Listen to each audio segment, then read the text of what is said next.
Hello, ladies, gentlemen, and everyone who believes in heroes. It is I, Alejandro Cortez, Deputy of Common Sense, and what some would consider a villain. Am I a villain? Am I a hero? Or am I neither? To understand if one is villain or hero, one must understand the concepts.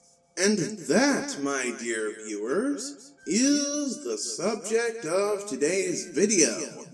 Time to go.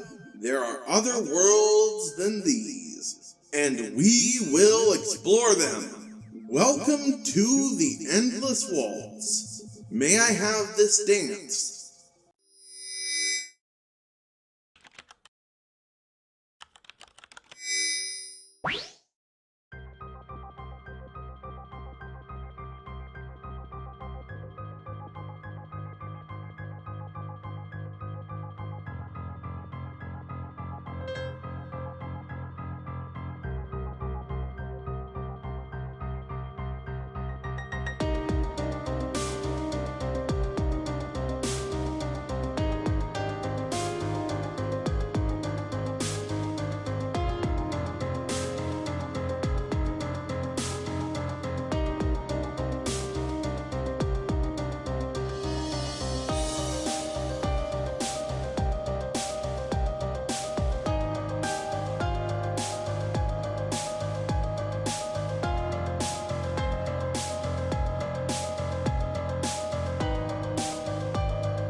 From where you're kneeling must seem like an 18-carat run of bad luck. Truth is, the game was rigged from the start.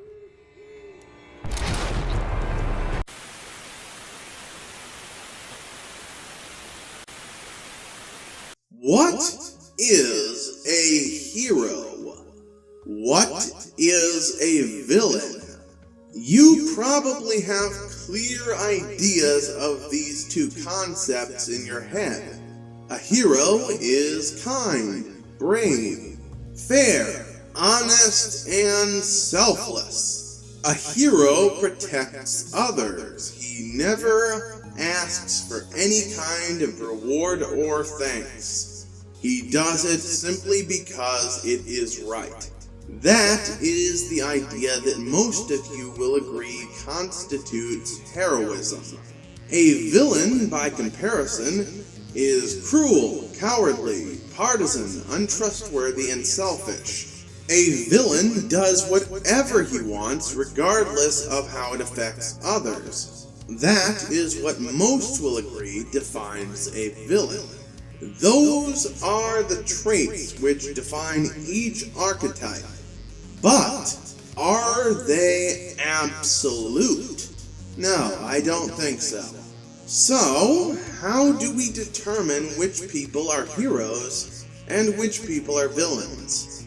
One person might have all of the heroic traits, But others might not agree on whether that person actually has them. Of course, I am no exception. There are people who would consider me a force for good, a hero. And there are also people who would consider me a force for evil, a villain. Personally, my attitude towards my own heroism and/or villainy is quite simple. I stand with all those who have no weapons to wield, those who are unjustly silenced, those who are unjustly oppressed by powerful people and powerful organizations who stand in the way of human progress. I stand with the weak, I stand with the broken, I stand with the beaten, I stand with the damned.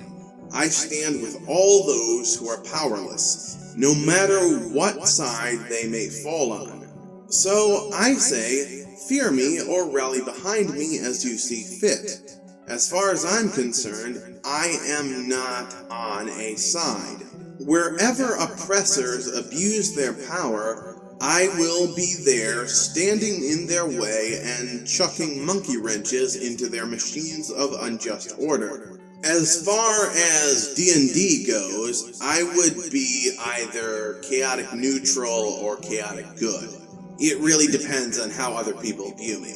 Some might even call me chaotic evil, but I disagree with those people. My attitude is this: I am not a pacifist.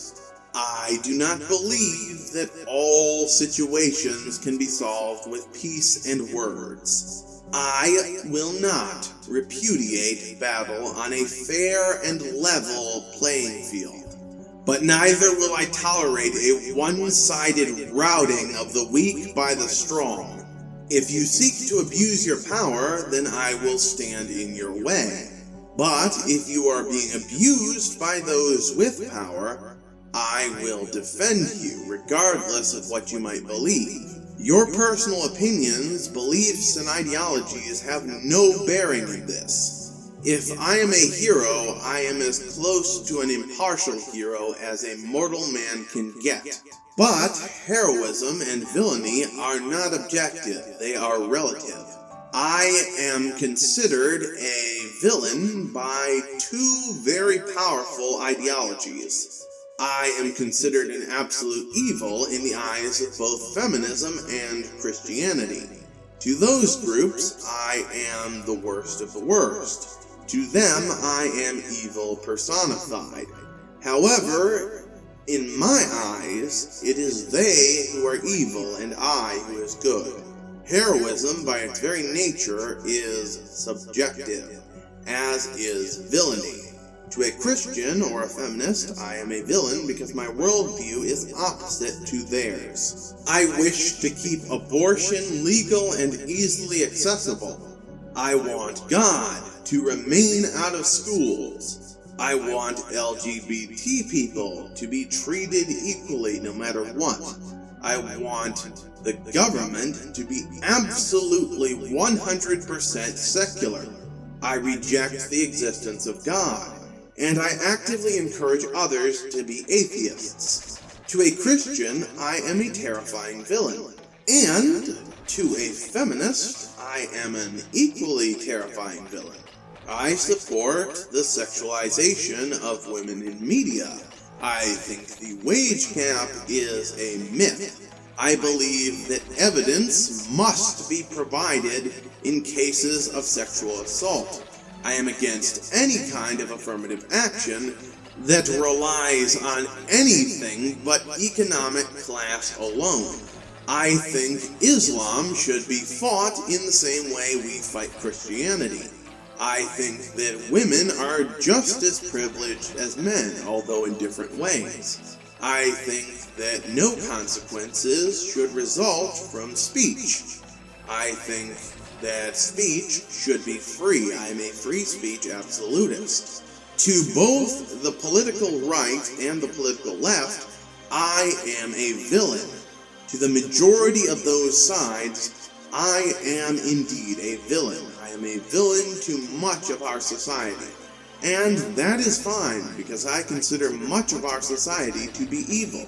My personal hero and inspiration, T.J. Kirk, actually talked about this. This is what he said about heroes and villains. In an evil society, the villain is the hero because only the villain can speak the truth. Most of us have a very clear image of heroes and villains. We have examples of each. When most of us speak about heroes, we picture Superman, a shining example, a god who defends all those who need him. That is our ideal hero. Batman is another example of our ideal hero, albeit a much darker one. Batman's morality is much grayer than Superman's. He has a code which he adheres to no matter the cost. While his methods are usually based on fear, he still protects others, and he never asks for any kind of reward or gratitude or even recognition, and he never kills. Those are the most well-known heroes. Everyone knows their names, whether they read comic books or not. Our two greatest heroes are the representations of absolute order and absolute good. They are each infallible in their own way. So if a hero is order and good, then by extension, a villain must be chaos and evil. But are these heroes who we think they are? Are these heroes really heroes? And are these villains really villains? Are they always who they say they are? To find out, why don't we examine the arch nemesis of each of these heroes? Why don't we start with Superman? Superman is essentially a god. He is invincible. He is a benevolent being who always does what is right. He is an example to everyone, and his power is his birthright. Superman's ultimate enemy is Lex Luthor. Lex is his opposite in every way. Superman relies primarily on brawn. Lex relies primarily on brains. Superman was born powerful. Lex gained his power through hard work. Superman does what is best for others. Lex does what is best for himself. Superman is superhuman. Lex is just a man. Everything that one has, the other has the opposite of.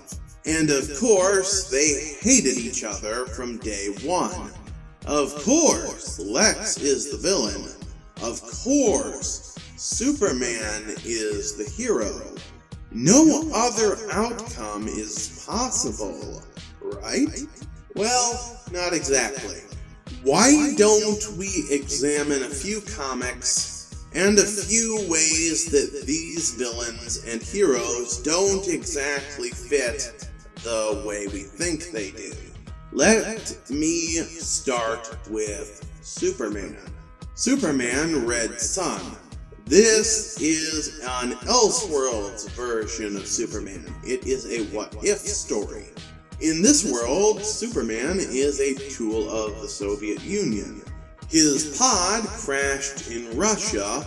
He is a communist. He was raised that way, and he is therefore what we in America would call a villain. Lex, on the other hand, is a scientist working to help the American government. He is one of our finest heroes. So in this case, Superman is a villain, and Lex is a hero, right? Once again, not exactly. Personally, I would like to say that this is one of my favorite Superman stories. I love it when pretty much everything is kind of turned on its head and we get something new for a change. That is what I enjoy from comics. I don't like the same old story repeated over and over again. Batman beats up the Joker goes back to the asylum, the Joker gets out again, lather, rinse, repeat, Lex creates a plot, Superman foils that plot, Lex goes back to jail, Lex gets out again, lather, rinse, repeat. To me, that's boring. I think that Superman Red Son is probably one of the best Superman stories ever written. And I think that because it deviates so much from what we imagine a hero to be. In this kind of strange little world, there are no heroes and there are no villains. Let me explain by explaining the story a little. I have to warn you, this will contain spoilers, so watch at your own peril. In this world, both heroes are very similar and at the same time very different from their main continuity versions. Superman is kind, he protects others, he is the same as he usually is. He is just on a different political side. Lex is much the same as well. He is heartless, he has very little consideration for other human lives, or lives in general. And you know what? It might surprise you to know that this version of Superman loses. Well, sort of. The Soviets lose, just like in our world. And while Superman survives, he permanently retires. Lex, on the other hand, not only survives, he also brings peace to the entire world. He brings the idea of Lutheranism, a new ideology. He brings this to Earth. And Lutheranism unites the entire planet. It cures all disease, and it even colonizes the entire solar system. Luthor created our utopia. He lives for over 2,000 years, and his descendants eventually surpass even him in intellectual ability.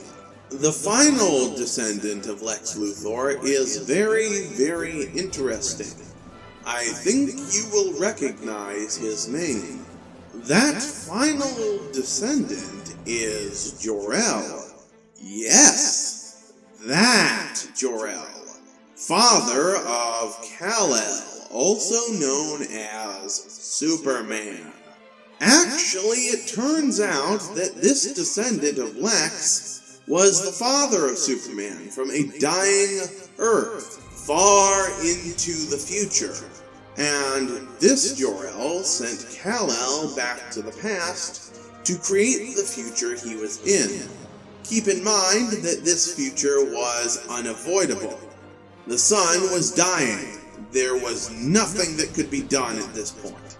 Jor-El, being the smartest living being to ever exist in this world, he decided that instead of giving up and just erasing the future by not sending back the infant Kal-El, he decided to send him back anyway and at least give humanity millions of years of peace to appreciate. So, who is the villain here? Is there even a villain at all? Lex used ideas from Superman to bring his world peace. Lex could not do it without Superman, and Superman could not exist without Lex. In this world, they are intertwined. One cannot exist without the other. Many died, but the world was infinitely better in spite of those deaths. Both were heroes and both were villains. Funny how that works. Now, why don't we look at a much darker hero, who by necessity needs a much darker villain? Why don't we look at Gotham City, home of Batman and the Joker? We all know Batman's past. His parents were killed, he trained for a long time, and he protects Gotham City from evil. His trauma made him stronger. What about the Joker? Do you know his past? I'm guessing that unless you are a comic book aficionado, you probably don't. And that is not your fault. The Joker does not actually have a past. At least, not an absolute version. We don't know the exact nature of what led the Joker down his current path. But we do know one thing for certain. Something terrible happened to him. Something truly unspeakable. Something that equals Batman's trauma. And unlike Batman, the Joker does not protect anyone. His trauma did not give him purpose, it gave him emptiness. While Batman will not kill, the Joker will kill whenever he wants. While Batman is a force that defends the law, the Joker ignores it. While Batman fights for others, the Joker fights only for himself. Instead of finding meaning from his trauma, the Joker found the absence of meaning. Much like Superman and Lex Luthor, the Joker and Batman are opposites. Batman is a force for absolute order, while the Joker is a force for absolute chaos. Batman is a moral absolutist, and the Joker is a moral nihilist. So this is clear. Batman is the hero. The Joker is the villain. There is no way to prove otherwise. There is no way to turn this on its head. Batman is always the hero. The Joker is always the villain.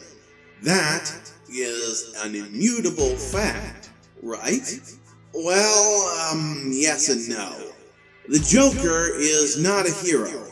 I'm going to make that clear right now. He has never been a hero, and I can only think of one story where he is actually a hero, and that would be Batman White Knight.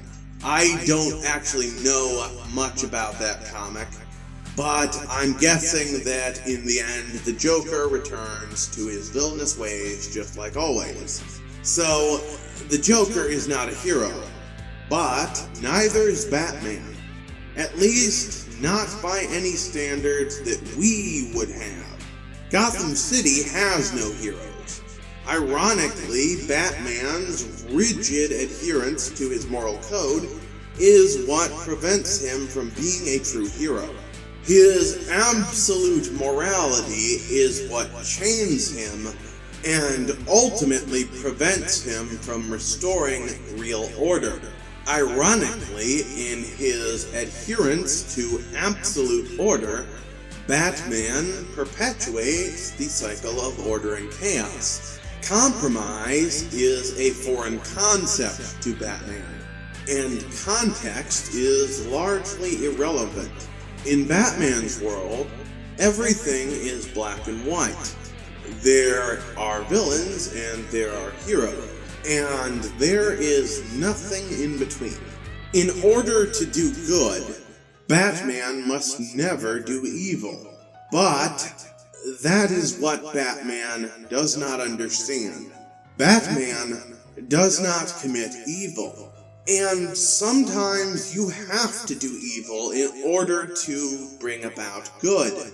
No matter how much that might hurt you to hear, that is reality. Heroes and villains are subjective. Order and chaos are universal constants. One cannot exist without the other. The same is true with good and evil. So, why is Batman not a hero? Well, that is very simple. Why don't I just explain this in a very, very simple fashion? Do you know how many people Clayface has killed? What about Poison Ivy, or Two-Face, or Scarecrow?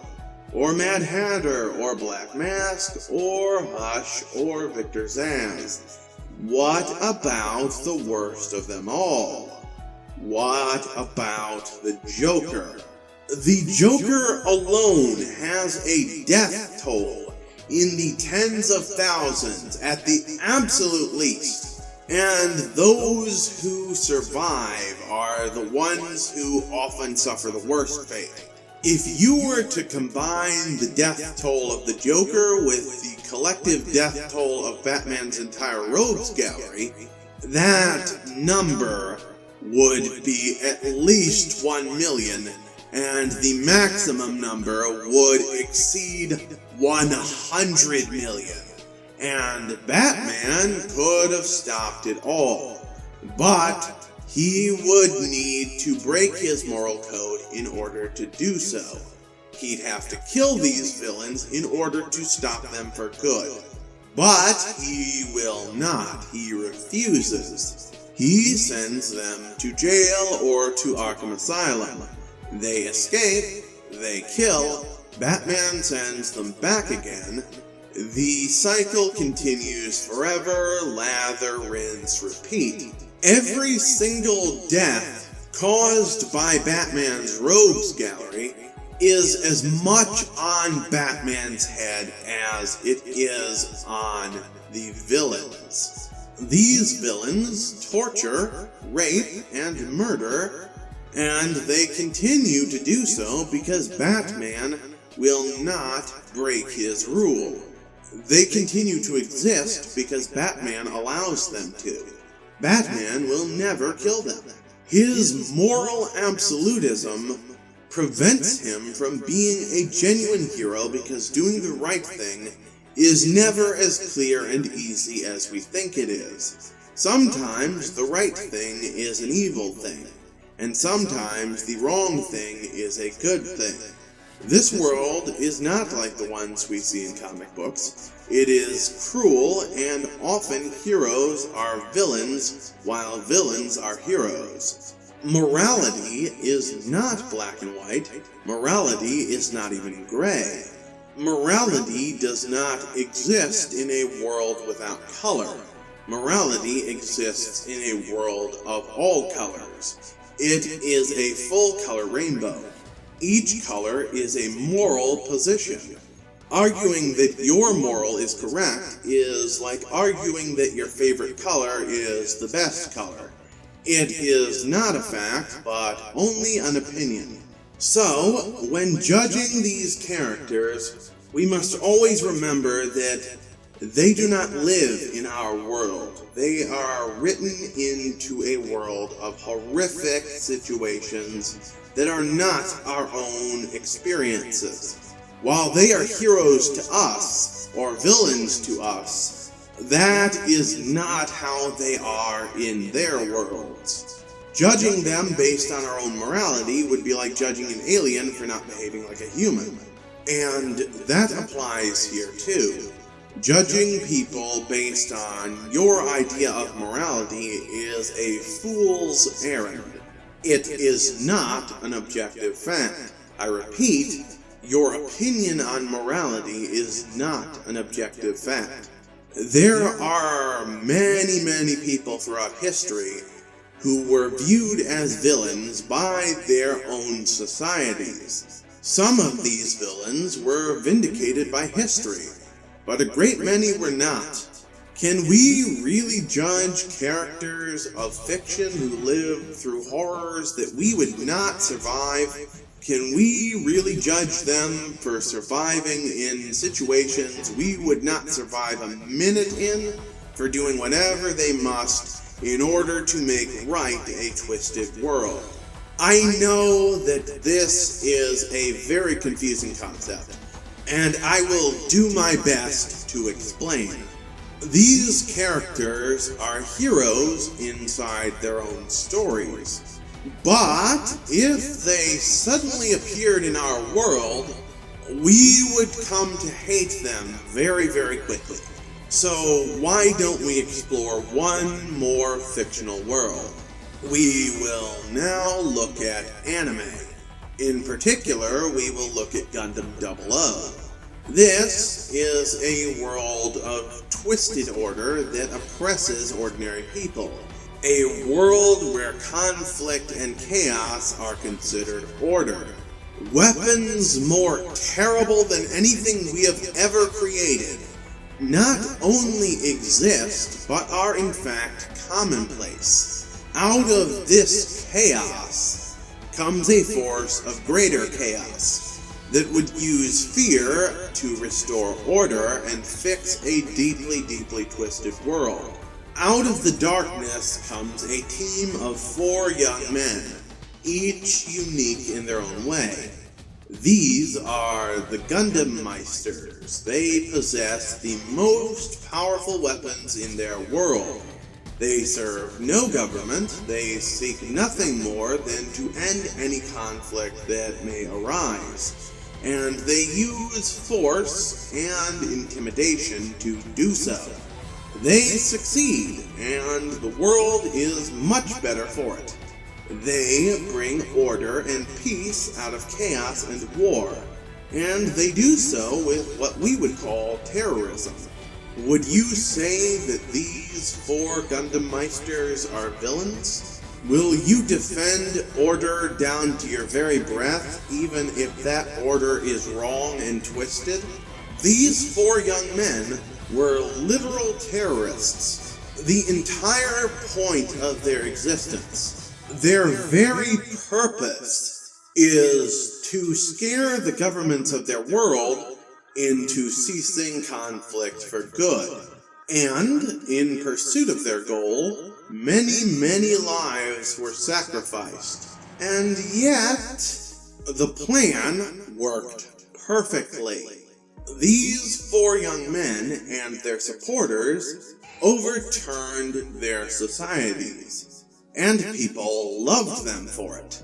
Not only did these young men bring peace to the world, they also brought prosperity. They jump-started human evolution, and they brought humans into a genuine space age. Evil and villains, good and heroes, these concepts are not as easy to separate as most of us think. One man's hero is another man's villain, and the reverse is equally true. So many people live in a world of black and white, where no other color may penetrate their eternal battle against illusionary beings of light and shadow. The truth is that all of us have both. We are all evil and we are all good. Every single one of us is a hero to someone, and every single one of us is a villain to another. I think that the decision of who is wearing the armor of a hero and who is wearing the dark cloak of a villain is a decision that only an individual person may make. There is no objective idea of heroes and villains. Such a thing is inherently subjective because morality is inherently subjective. Well, this looks like the end. I'm the deputy of common sense. I dispense swift justice to those once so swift. But before I go, why don't I address the big white-bearded elephant in the room? I know that a discussion of morality would not be complete without including God. So, to all of you who might use God as an absolute moral compass, I say this. I ask you this. Have you ever seen God? Have you ever heard him speak aloud to more than just you? If not, then how do you know that what you call his word is actually there and not just inside your head? How do you know that his word is objective and not just a figment of your desire for absolute purpose and order? How do you know that you are not like Batman? How do you know that your order, your absolute good, is not causing more harm and more chaos then it is causing more evil and destruction. Are you a villain or a hero? Is God an absolute moral necessity for you? Could you be good without Him? Could you be good without the threat of hell? Could you be good if that threat were not there? If not, if the threat of hell is the only thing that keeps you from villainy, then are you not a villain yourself? If your evil is only constrained by the threat of a greater evil, then are you a hero, or are you only wearing the mask of a hero to hide the face of a villain? The truth is, there is no morality, there is no absolute good or absolute evil. There is no reality, there's only our own perception of reality. And that frightens a lot of people. That frightens a lot of people. Such people believe that a world without absolute standards for good and evil has no meaning. In the eyes of these people, the only true meaning is objective, because true meaning, by its very nature, is objective. I disagree. I know, shocking, right? I personally think that objective meaning and purpose are themselves inherently meaningless. If only one path leads to heaven, then all other paths are going in the wrong direction. If only one definition of morality is correct, then all other ideas of morality are by default wrong. In such a reality, free will is nothing but an illusion. We are nothing but slaves, and anyone who rejects that slavery is thrown into an eternal prison. The concept of God is much like slavery. We either serve and survive, or we rebel and are tortured. Those are the only two choices to a religious person. In my personal opinion, such an existence is the very definition of hell. Hell is repetition. And in God's world, no change is possible, no freedom is possible. It is a world of black and white, where no change is possible. How pointless, how meaningless, how stagnant. No different than a world of memories. One could hardly even call it life. A perpetual hell of stasis, frozen in time for eternity, prisoners of a perfect nightmare, for it is a nightmare that you never wish to leave. It is a prison of the mind, a prison from which no escape is possible, because not a single person ever wants to leave. Religion is a prison. It is a perfect prison. It is the only perfect prison. It surpasses all prisons we have created in history, and all of the ones we created inside our own heads. It surpasses even fortresses like Alcatraz. And this nightmare prison is so horrible that it cannot be contained within our own reality. It transcends our reality and becomes greater than every fictional prison, even horrific ones like Azkaban. Religion is the greatest prison that mankind can design. It is the apex prison. And that is because the greatest prison we can imagine is the one we never want to leave. Well, I can't speak for you, but I reject that prison. I reject you, and I reject everything you believe. I was trapped in such a prison. My mind was crippled. It was blinded. There are things that I know I will never be able to do. So when I smile, My smile is my way of expressing gratitude. You say you wish for a better world. You say you are absolutely moral. Don't make me laugh. Your world will be better only for yourselves. Your morality is better only for yourselves. Everyone else will suffer at your cruel hands. I will always reject the world you envision. I reject both absolute paradise and absolute torment. I will decide for myself whether paradise at the expense of eternal suffering can really be called paradise. And I will become evil itself in order to find out. While you may seek the past, and those in power may seek the present, what I want, what I have always wanted, the only thing I desire, my wish, is for tomorrow! Superman, you coward! All your men are down, and you won't even show your face! He cannot hear even your bellowing, monster. As we speak, Superman rescues an entire star system a universe away. Do your worst. I'll not let you harm another. I do what I do in service to my country. Once, at the word of my lord King Arthur, I was ordered to lay waste to an entire village. I knew my king's heart could not be so unjust, so I spared them all. Then you're a lousy soldier. There it is, the creeping moral decay of the past 1,000 years.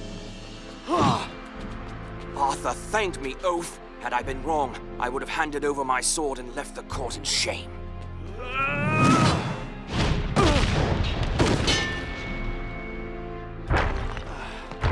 Save yourself a hospital stay and stand down. That magic armor won't help you. Have at thee! You're a relic. In this world, power is the only thing that matters. You and those other no-name heroes, you're just people. In the great scheme of things, nothing you do has the least bit of significance. I'll waste you and a billion like you before I let any power rival America's. It's my duty. You don't know what the word means. You can't win. I'll die as befits a knight, defending the weak. Why don't you give up? Why don't you?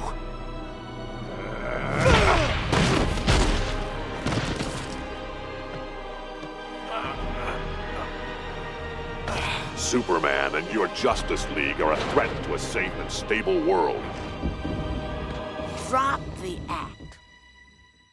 You think killing Superman would make the world safe? Or killing this boy? Or us? Tell me, how many of us do you have to kill to keep us safe? They're the ones I'm after, not you. I'm not the menace. Metahumans are. Superpowered beings. You're the only one around here with superpowers.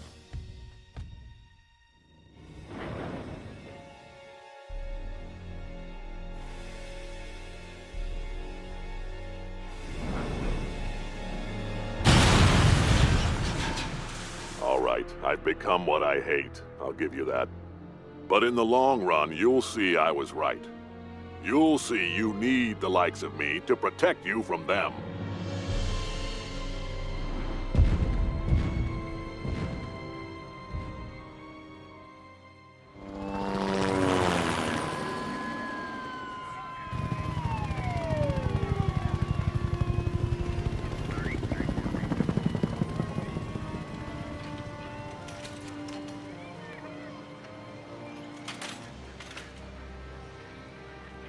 Don't you worry, Sir Justin. Them 21st century docs are gonna have you back on your feet by movie night. Hold. I have yet to thank you. No need to thank me, son. You just get better. World still needs protecting, you know.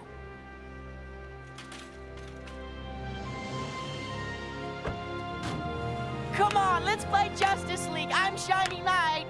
No, I am. You're the stupid monster. Ha! Have at thee! Have at thee. Fine, I don't care. I'm Vigilante. He's way cooler.